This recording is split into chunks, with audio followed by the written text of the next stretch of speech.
খেতে টাটকা শাক।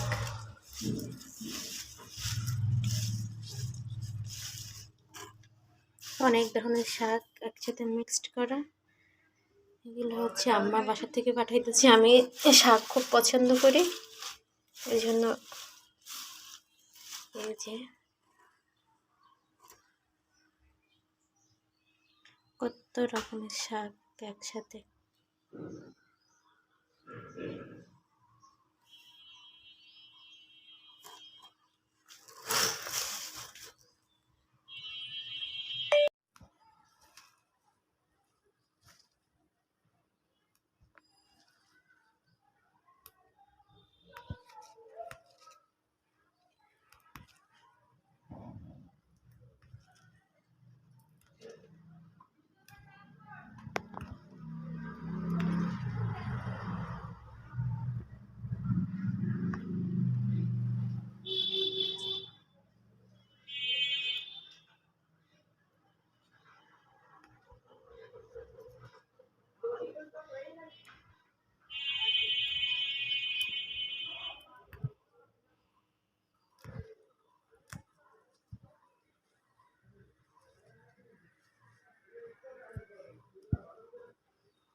শাকগুলা এত মানে কচি কচি যে কি বলবো, একদম মনে হচ্ছে সবগুলো নিয়ে নিই।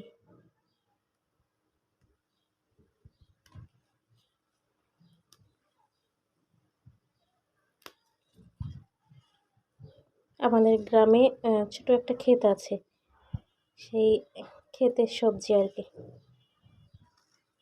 আমি এই শাকগুলো খেতে খুব ভালোবাসি, তো আমার খুব পছন্দের এগুলো।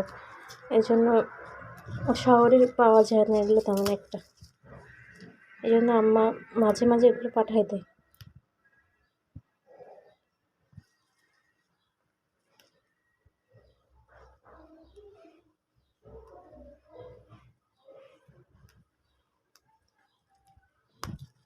দেখেই বুঝতে পারতেছেন যে একদম কতটা ফ্রেশ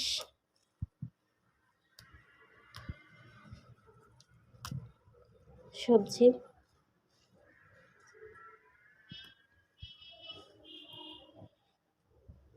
আমার মতো কে কে এই সবজি খেতে পছন্দ করেন, এবং আপনাদের কার এলাকায় কী নামে পরিচিত এই শাকটা অবশ্যই কমেন্ট করে জানাবেন। আর আমারটা আমি পরে বলবো। এখানে অবশ্য অনেক ধরনের শাক আছে।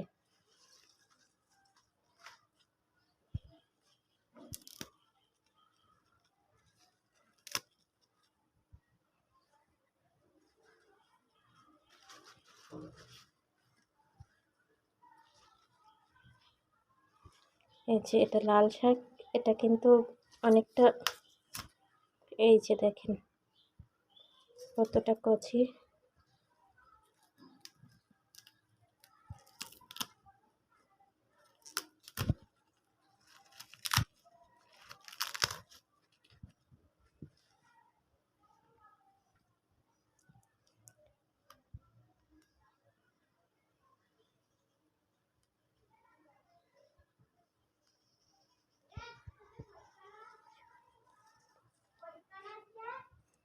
আর এটাকে বলে তেলাকচু, আমাদের গ্রামের ভাষায় আর কি, তেলাকচু শাক।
শাকগুলো এত জালি যে এগুলো আমি কিন্তু হাত দিয়েই কেটে ফেলতেছি, আমার আলাদা চাকু লাগতেছে না এর জন্য।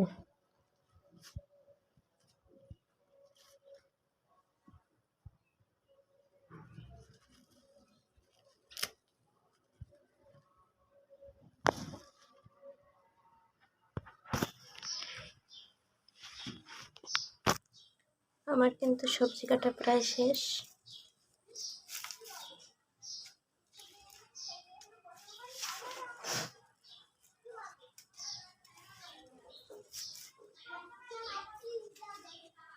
আমি শুধুমাত্র এখান থেকে একটা একটা করে উঠে নিচ্ছি, এখানে ঘাস আছে এই জন্য, তাছাড়া এমনি কোনো সমস্যা নেই।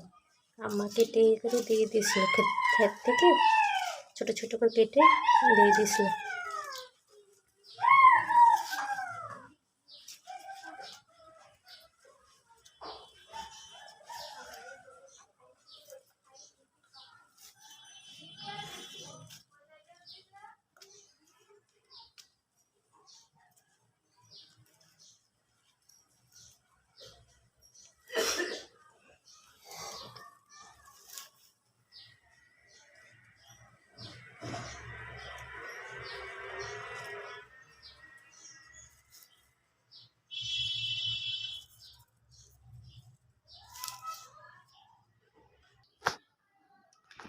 এই যে আমার কাটা শেষ।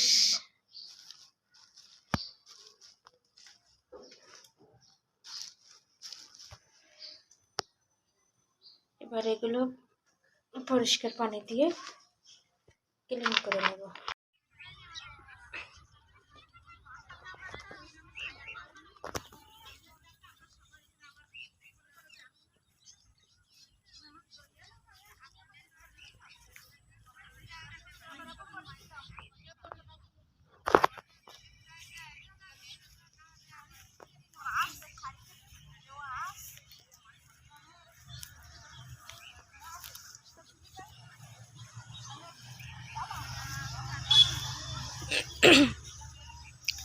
ওই যে আমাদের উদ্যোক্তা আপুরা সব বসে আছে, আর আমি এদিক থেকে একটু ভিডিও করতেছিলাম।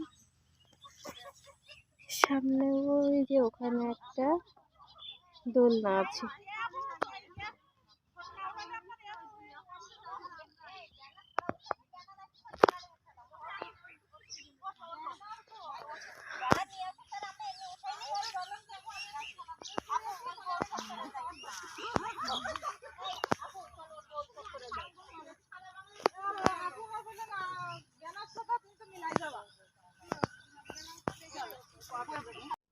এই যে বাসার থেকে আর কি কি পাঠিয়ে দিয়েছে, এই যেগুলা আম দিয়েছে, এই যে অবশ্যই এর আগে বেশি দিয়েছিল, আমি সেগুলো ঢাকাতে পাঠিয়ে দিয়েছি, এই জন্য আবার আবার কয়েকটা পাঠিয়ে দিয়েছি। এই যে আমগুলো সব পেকে গেছে, আমি অবশ্যই বলেছিলাম একটু কম করে দিতে।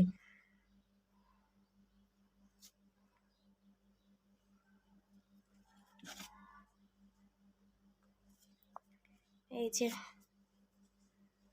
বাসার থেকে আর এগুলো পাঠিয়ে দিল, আর দিয়েছে কি